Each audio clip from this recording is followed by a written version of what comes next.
Des décennies d'immobilisme viennent d'être secouées par une avancée fulgurante de seulement 3 années. Ce renversement inattendu vient d'un des pays les plus pauvres du monde, alors que d'autres, mieux pourvus, continuent de stagner malgré les ressources et l'aide extérieure. Que signifie ce basculement pour vous quand il est incarné par Ibrahim Traoré et que les trajectoires en cours semblent ouvrir la voie à un modèle inédit ? Cette transition rapide et mesurable soulève des questions essentielles. Est-ce que ce modèle pourrait devenir un exemple à suivre dans un environnement aussi instable ? Le défi d'Ibrahim Traoré est clair. Transformer un pays historiquement dépendant en un acteur autonome, capable de maîtriser ses leviers économiques et sociaux. Ce modèle promet non seulement une souveraineté retrouvée, mais aussi une transformation radicale des conditions de vie quotidiennes. Dans les mois à venir, chaque projet, qu'il soit agricole, énergétique ou financier, doit produire des résultats tangibles qui renforcent la cohésion sociale et économique. Le risque est immense.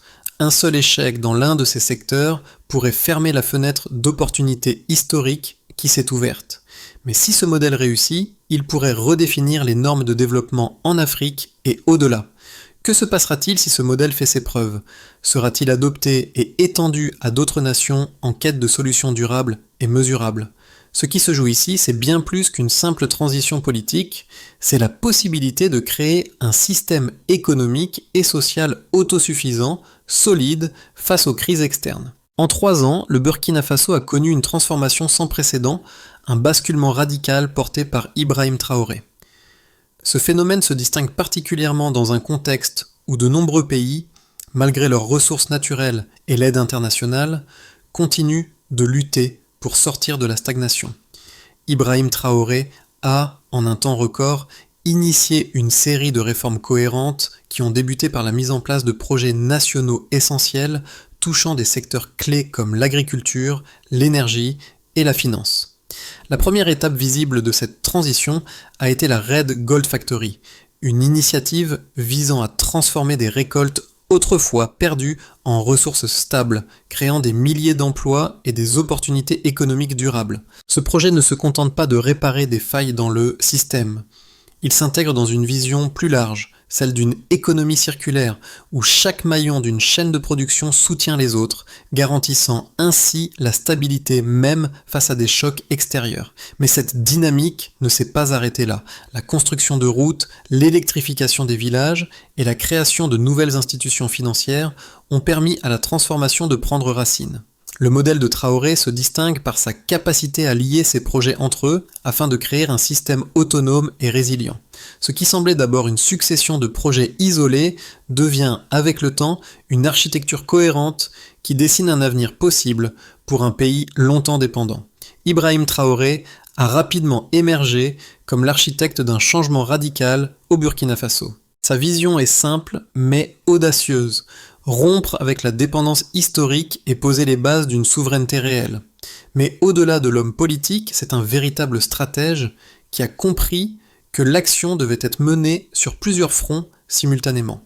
Le premier impact visible de sa politique a été la mise en place de la Red Gold Factory, un projet industriel révolutionnaire qui a transformé les récoltes perdues en un circuit de production stable. Ce premier succès a envoyé un message fort. Un pays peut se réinventer en partant de ses propres ressources. Ce modèle d'autosuffisance a trouvé une réponse immédiate auprès des communautés locales qui ont vu les premiers bénéfices dans leur quotidien. Pour les agriculteurs, les coopératives et les villageois, ce changement a été tangible. Les récoltes, qui autrefois pourrissaient sur le sol, ont désormais une valeur économique. La Red Gold Factory n'est pas simplement un projet, c'est un catalyseur qui a propulsé d'autres initiatives de même nature, créant un effet boule de neige. La stratégie de Traoré est claire. Chaque chantier doit renforcer les autres, formant ainsi un système où l'échec d'un secteur entraîne la fragilisation des autres. Mais le succès de ce modèle dépend aussi de l'engagement des acteurs locaux. La participation active des communautés à la mise en œuvre de ces projets est cruciale pour garantir leur pérennité. La transition du Burkina Faso sous la direction d'Ibrahim Traoré se déroule à une vitesse impressionnante, bien au-delà des attentes. Dès le début de son mandat, Traoré a choisi de concentrer ses efforts sur 5 domaines essentiels pour la souveraineté nationale: nourrir, éclairer, soigner, loger et financer. Chaque secteur, autrefois fragmenté et vulnérable, a été reconfiguré pour devenir un maillon d'une chaîne solide et interconnectée. Le premier projet majeur a été la Red Gold Factory, un investissement de 8 millions de dollars pour transformer les récoltes de tomates autrefois perdues en un produit de valeur, créant des emplois et stabilisant la production locale. Cette initiative a non seulement répondu à un besoin immédiat, mais a également posé les bases d'une stratégie plus vaste d'autosuffisance économique. À cela s'est ajoutée la construction de routes stratégiques telles que la liaison Bobo-Dioulasso, Côte d'Ivoire, un projet de 120 millions de dollars destiné à réduire les coûts logistiques et à améliorer les échanges commerciaux. La fluidification du transport a permis d'acheminer les produits plus rapidement, tout en renforçant les circuits commerciaux locaux. Ce projet a révélé un point crucial. Une infrastructure bien pensée peut transformer un pays dépendant en un acteur économique capable de se soutenir par ses propres moyens. Le programme d'électrification, financé par la Banque mondiale et d'autres partenaires locaux, a connecté 150 villages, apportant une lumière stable à plus de 300 000 personnes. Cette avancée a radicalement changé le quotidien des habitants, permettant aux écoles de rouvrir leurs cours du soir et aux ateliers de fonctionner plus longtemps. L'énergie est devenue un levier central soutenant les autres secteurs de la transformation. Le succès de l'électrification a également permis de lancer le projet de stockage d'eau du barrage Ziga 2, un projet d'irrigation de 40 millions de mètres cubes pour répondre à la dépendance aux conditions climatiques imprévisibles. Enfin, la Birken Bank a ouvert 67 agences et distribué plus de 15 000 microcrédits. Ce système bancaire a permis de rapatrier les dépôts nationaux, réduisant ainsi la fuite des capitaux vers l'extérieur et stimulant l'économie locale. Ce modèle financier, intégré à la logique de transformation, a permis de renforcer les coopératives agricoles et de soutenir la création de nouvelles entreprises. L'ensemble de ces projets a été conçu pour être interconnecté, avec un impact direct sur les populations locales, garantissant une souveraineté durable. Ainsi, chaque projet a non seulement répondu à un besoin spécifique, mais a aussi participé à l'émergence d'une dynamique collective. Ce n'est plus seulement un ensemble de réformes, mais un système cohérent qui répond aux défis économiques du pays. En reliant les secteurs clés de la production, de la logistique, de l'énergie, de l'eau et de la finance, Traoré a posé les fondations d'une souveraineté véritable, mesurable et reproductible, capable de se maintenir sans l'aide extérieure. Les résultats de la transformation du Burkina Faso sous Ibrahim Traoré sont mesurables et impressionnants, et ces chiffres en témoignent clairement. L'impact des réformes est visible à travers des indicateurs clés, notamment l'accès à l'électricité, l'irrigation et la finance locale. Le taux d'électrification du pays a passé de moins de 15% avant 2022 à plus de 48% aujourd'hui. Ce changement radical a permis à plus de 300 000 personnes d'avoir accès à une source d'énergie stable et durable. Ce n'est pas seulement un chiffre.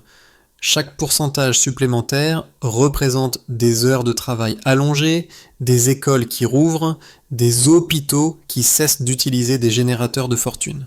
L'énergie est devenue un levier puissant pour le développement économique en soutenant des secteurs clés comme l'agriculture, l'éducation et la santé. En parallèle, l'eau devient un autre pilier de cette transformation. Le barrage Ziga 2, d'une capacité de 40 millions de mètres cubes, assure désormais une distribution régulière d'eau à plus de 600 000 personnes. Avant sa construction, les communautés rurales étaient constamment vulnérables aux variations climatiques, avec des récoltes souvent perdues à cause de la sécheresse. Aujourd'hui, l'irrigation permet de sécuriser les cultures vivrières, d'augmenter les rendements agricoles et de garantir une stabilité alimentaire pour des milliers de familles. L'accès à l'eau devient un élément central de la résilience du pays face aux crises climatiques, réduisant les inégalités entre les zones urbaines et rurales. Le secteur financier, longtemps sous-développé, a également connu une croissance spectaculaire. Avant 2022, près de 80% des dépôts nationaux étaient placés à l'étranger, échappant ainsi à l'économie locale. Aujourd'hui, avec l'ouverture de 67 agences de la Birkenbank et la distribution de plus de 15 000 microcrédits, plus de 60% de ces fonds sont rapatriés et réinjectés dans le système économique local. Cette réorientation financière a permis aux coopératives agricoles de bénéficier de crédits à faible taux d'intérêt, stabilisant ainsi les prix et les revenus agricoles. L'effet multiplicateur de ces fonds est tangible. Ils ont permis la création de nouvelles entreprises rurales, le financement de projets d'irrigation et la modernisation des infrastructures locales. Ces trois chiffres clés, l'électrification, l'irrigation et le financement, sont la preuve tangible que la transformation du Burkina Faso est en marche. Non seulement ces projets ont amélioré les conditions de vie de millions de personnes, mais ils ont également permis au pays de se redresser économiquement et de se positionner comme un modèle potentiel de souveraineté économique et de développement durable pour la région. Les chiffres montrent également que la croissance économique du pays s'est accélérée. En 3 ans, le PIB a augmenté de manière significative, soutenu par la production locale, la stabilité des prix agricoles et l'influx de nouveaux investissements. Ce succès est d'autant plus frappant qu'il s'inscrit dans un contexte de réduction de l'aide extérieure, ce qui démontre la capacité du Burkina Faso à générer une croissance interne grâce à ses propres ressources. La mise en place d'un modèle économique interne capable d'absorber les chocs externes devient la clé de la durabilité de cette transformation. Lorsque l'on examine les progrès réalisés sous la direction d'Ibrahim Traoré, il est tentant de se demander si ce modèle de souveraineté et de développement rapide est réellement soutenable à long terme. 2 arguments majeurs sont souvent avancés contre cette dynamique. Le premier suggère qu'un pays enclavé, sans ressources stratégiques majeures, ne pourrait pas réellement réduire sa dépendance aux réseaux financiers et logistiques extérieurs. Selon cette opinion, la rapidité de la transformation pourrait s'avérer contre-productive en raison des contraintes internes et de l'absence d'un marché extérieur stable pour soutenir l'économie nationale.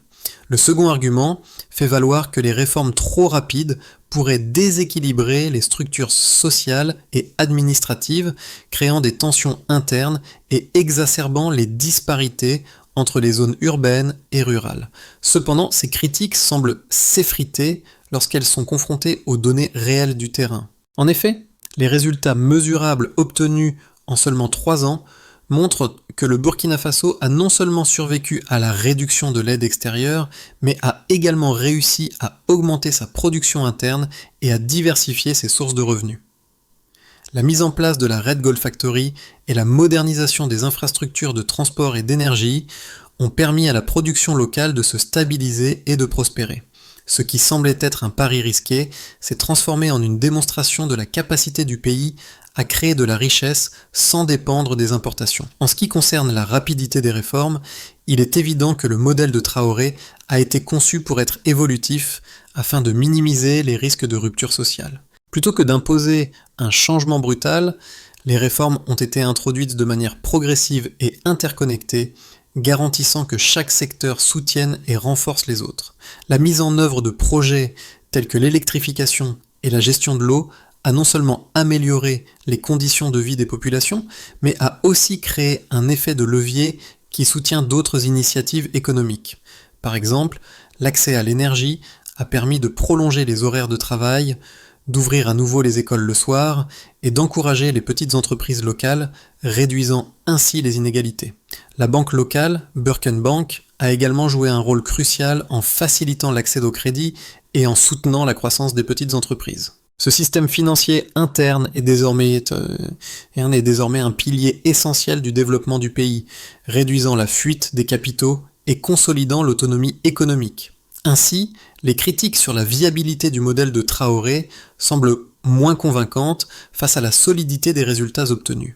Non seulement la transformation est soutenue par des données solides, mais elle est aussi conçue pour être durable et résiliente face aux défis futurs. Le Burkina Faso a prouvé qu'il pouvait, malgré ces défis, se redresser rapidement et transformer ses infrastructures en atouts durables. À mi-parcours de cette transformation, un fait marquant se distingue.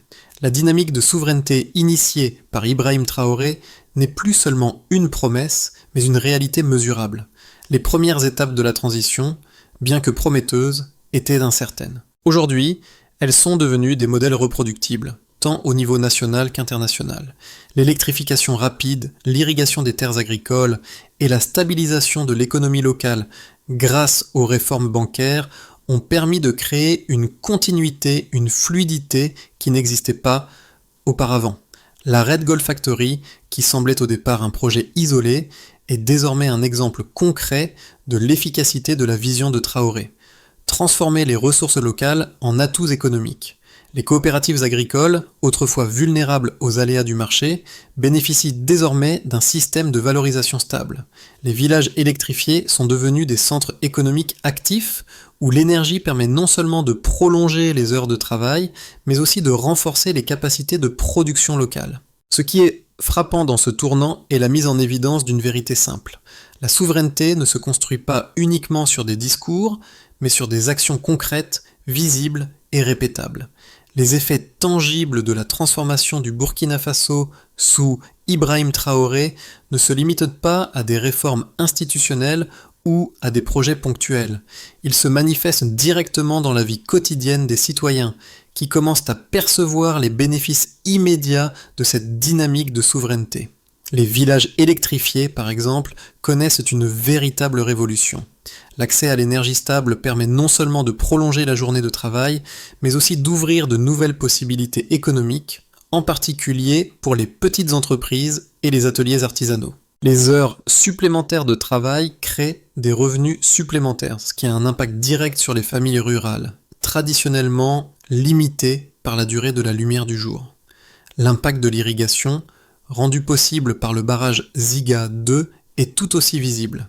Avant sa construction, la sécheresse et les irrégularités climatiques faisaient peser une lourde menace sur les récoltes vivrières. Aujourd'hui, les communautés rurales bénéficient d'un accès régulier à l'eau, permettant une agriculture plus stable et des rendements plus élevés. Ce changement n'est pas seulement un gain économique, mais aussi une réponse à la vulnérabilité alimentaire qui a longtemps caractérisé le pays.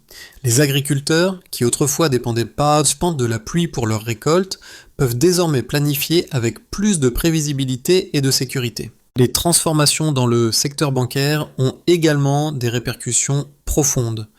La Burken Bank, avec ses 67 agences ouvertes et les milliers de microcrédits distribués, a permis à des milliers d'entrepreneurs locaux d'accéder à des financements jusque-là inaccessibles.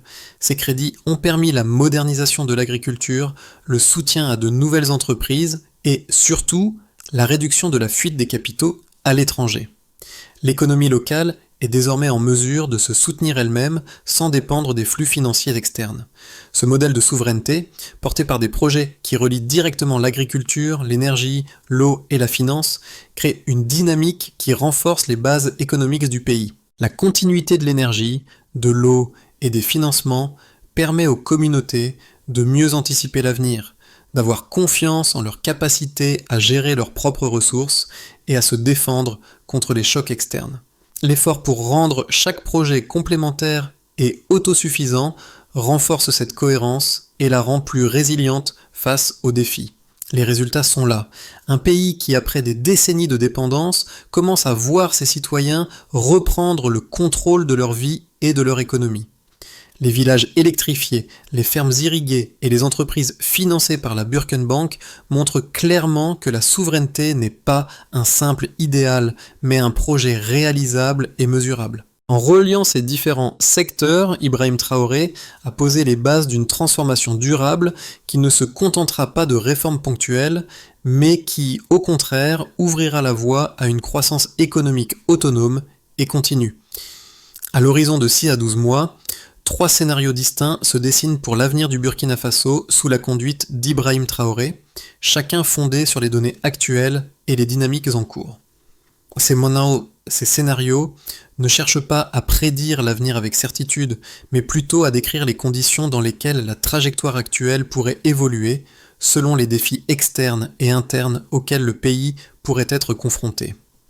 Le premier scénario, celui de la consolidation maîtrisée, envisage une continuation des réformes actuelles avec une croissance modérée mais stable. L'énergie, l'eau et la finance continueront à renforcer les bases économiques, tout en soutenant les initiatives locales. Les projets en cours tels que l'électrification des villages et l'irrigation, resteront au cœur du développement, contribuant à une amélioration progressive de la qualité de vie et de l'autonomie des communautés. La croissance économique se stabilisera autour de 5%, soutenue par des investissements locaux et une production agricole renforcée.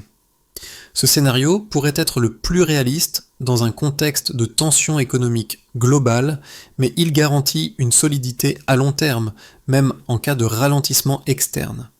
Le deuxième scénario, celui de l'expansion régionale, prévoit un développement plus rapide, porté par l'intégration du Burkina Faso dans un réseau économique plus large. Dans ce cas, la coopération avec les pays voisins, comme le Mali et le Niger, pourrait se renforcer et des initiatives communes de développement, telles que des corridors commerciaux et des projets d'infrastructures régionaux, pourraient accélérer la croissance.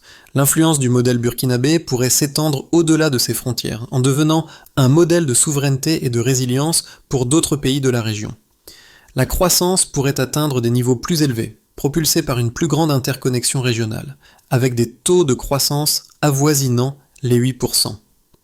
Le troisième scénario, celui de la résilience sous contrainte, envisage un contexte plus difficile, marqué par des tensions externes, notamment des pressions économiques et politiques provenant de l'international. Ce scénario pourrait se produire si les marchés mondiaux se resserrent, si l'inflation augmente et si les investissements étrangers diminuent. Dans ce cadre, le Burkina Faso pourrait connaître un ralentissement de sa croissance avec un taux de croissance réduit à environ 2%. Cependant, la résilience du modèle mis en place par Ibrahim Traoré permettrait de limiter les effets négatifs. Les infrastructures internes, comme l'énergie, l'irrigation et les circuits financiers locaux, seraient des atouts précieux pour amortir les chocs. Bien que la croissance soit plus lente, la stabilité économique et sociale serait préservée grâce à la structure autonome du pays. Ces trois scénarios montrent que, quel que soit l'environnement externe, la trajectoire du Burkina Faso semble désormais plus sûre, plus diversifiée et mieux préparée à absorber les chocs. Si les défis sont réels, le modèle de Traoré offre une flexibilité et une solidité qui permettent au pays de se maintenir sur une trajectoire de développement durable. Les réformes menées par Ibrahim Traoré ne sont pas simplement des changements institutionnels ou des améliorations économiques. Elles affectent la vie quotidienne des citoyens, et ce sont ces impacts concrets qui résonnent profondément au sein des communautés. Pour ceux qui vivent dans les villages électrifiés, l'énergie n'est pas juste une commodité, elle est devenue un moteur de transformation. Avant, les habitants se réveillaient au son du soleil et s'endormaient dès la tombée de la nuit, leurs activités limitées par la lumière naturelle. Aujourd'hui, les mêmes communautés bénéficient d'un accès fiable à l'électricité, ce qui a radicalement changé la manière dont les gens travaillent, apprennent et interagissent. Pour les agriculteurs, les effets de l'irrigation sont tout aussi frappants. Ce n'est plus seulement une question de survie face aux sécheresses. Désormais, l'agriculture devient une activité stable, prévisible et même rentable. Les rendements ont augmenté, les familles peuvent vendre leurs produits à des prix plus stables et la sécurité alimentaire s'améliore. Chaque récolte devient un symbole de progrès, une preuve que la souveraineté du pays ne réside pas uniquement dans ses discours, mais dans l'action concrète, mesurable et quotidienne. La finance, autre secteur clé de la transformation, a permis à des milliers de petites entreprises et de coopératives agricoles d'accéder à des microcrédits. Ces financements ont permis de moderniser les infrastructures locales, d'améliorer la production et de créer de nouvelles opportunités économiques pour les jeunes entrepreneurs. Cette initiative n'est pas seulement un soutien à l'économie locale, elle permet à chaque citoyen de prendre une part active à la reconstruction de son pays tout en réduisant les inégalités. Ainsi, le modèle de Traoré ne se contente pas de changer la structure du pays, il touche la vie de chaque citoyen. Il offre à chacun une chance de participer à un avenir plus autonome et plus prospère, en faisant de la souveraineté non pas un concept abstrait, mais une réalité tangible. Pour que la transformation du Burkina Faso sous Ibrahim Traoré devienne durable et s'étende sur le long terme, un plan d'action clair et structuré est essentiel. Ce plan repose sur 5 étapes clés qui permettront de consolider les acquis tout en répondant aux défis futurs. 1. Identifier les besoins vitaux. La première étape consiste à cibler les besoins les plus urgents. Nourrir, éclairés, soignés, logés et financés. Chaque projet doit avoir un objectif précis et mesurable. Il est crucial de ne pas se disperser en multipliant les initiatives sans cohérence. Ce n'est qu'en répondant à des besoins fondamentaux que l'on peut construire une base solide pour l'autonomie du pays. 2. Former localement. La deuxième étape concerne la formation. Pour que chaque secteur se développe de manière autonome, les compétences locales doivent être renforcées. Les techniciens, les artisans et les opérateurs doivent être formés sur place afin de réduire la dépendance aux experts étrangers et garantir la pérennité des projets, même en cas de crise régionale. Chaque site sera considéré comme stabilisé lorsqu'il pourra fonctionner sans aide extérieure pendant plusieurs mois. 3. Relier les chantiers. Les différentes initiatives doivent être interconnectées. L'énergie soutient l'agriculture, l'eau améliore la santé et la finance stimule les coopératives. Cette approche intégrée garantit que chaque projet soutient les autres et crée un effet multiplicateur. L'objectif est de construire un réseau de projets qui se renforcent mutuellement. 4. Mesurer et corriger. Les bilans publics doivent être utilisés comme un tableau de bord pour mesurer les progrès réalisés. Ces bilans permettront d'identifier les points de blocage et de prendre les décisions nécessaires pour ajuster le tir. La transparence est essentielle pour maintenir la confiance des citoyens et des partenaires financiers. 5. Étendre par l'exemple. Enfin, le Burkina Faso ne cherchera pas à imposer son modèle. Il l'exposera en tant qu'exemple concret et mesurable de souveraineté. Les pays voisins pourront observer les résultats, tester les approches et potentiellement les adapter à leur propre réalité. La clé du succès réside dans la démonstration pratique du modèle, qui permettra d'encourager les partenariats régionaux et internationaux. L'histoire du Burkina Faso sous Ibrahim Traoré n'est pas celle d'une transformation rapide et superficielle, mais celle d'une évolution profonde vécue au quotidien par ses citoyens. C'est dans les gestes simples, une récolte mieux valorisée, une école qui rouvre ses portes grâce à l'énergie solaire ou un marché plus stable grâce à des financements locaux que se cache la véritable révolution. La dignité des citoyens, souvent mise à mal par des décennies de dépendance, se redéfinit aujourd'hui dans les résultats tangibles de cette transformation. Prenons l'exemple de Mariam, une ouvrière à la Red Gold Factory. Pendant des années, ses récoltes étaient perdues, mais aujourd'hui, chaque lot transformé représente une victoire concrète. Son revenu est devenu plus stable, et sa vie professionnelle ne dépend plus de l'incertitude du marché. Ce changement n'est pas seulement économique, il est personnel. Mariam, comme des milliers d'autres, peut désormais se projeter dans l'avenir avec confiance. Ce changement est aussi social. Il se lit dans les visages des enfants qui étudient sous une lumière stable, dans les familles qui se retrouvent autour de repas préparés grâce à une énergie fiable. Le Burkina Faso, autrefois dépendant, devient un modèle de souveraineté retrouvée, construit sur des bases solides et durables. Le chemin parcouru par le Burkina Faso sous l'impulsion d'Ibrahim Traoré nous montre qu'il est possible de transformer une nation en profondeur en partant des ressources locales et en reliant chaque secteur clé de manière cohérente. Ce modèle de souveraineté n'est pas réservé à un petit nombre de pays, mais peut être adapté et répliqué ailleurs, en fonction des besoins locaux et des contextes spécifiques. Mais ce changement ne peut se réaliser seul. Il nécessite l'engagement de chaque citoyen, de chaque acteur local, prêt à participer à cette dynamique. En tant que spectateurs de cette transformation, nous sommes invités à réfléchir. Quelle place pouvons-nous prendre dans ce mouvement ? Que pouvons-nous, à notre échelle, apporter pour soutenir cette vision et l'étendre encore davantage ? La véritable question n'est pas simplement ce que ce modèle peut offrir à un pays, mais ce que nous pouvons faire pour le rendre encore plus fort et durable. À vous de jouer, car chaque geste compte. Faites entendre votre voix, impliquez-vous, et ensemble, participons à la construction d'un avenir plus souverain, plus stable et plus prospère.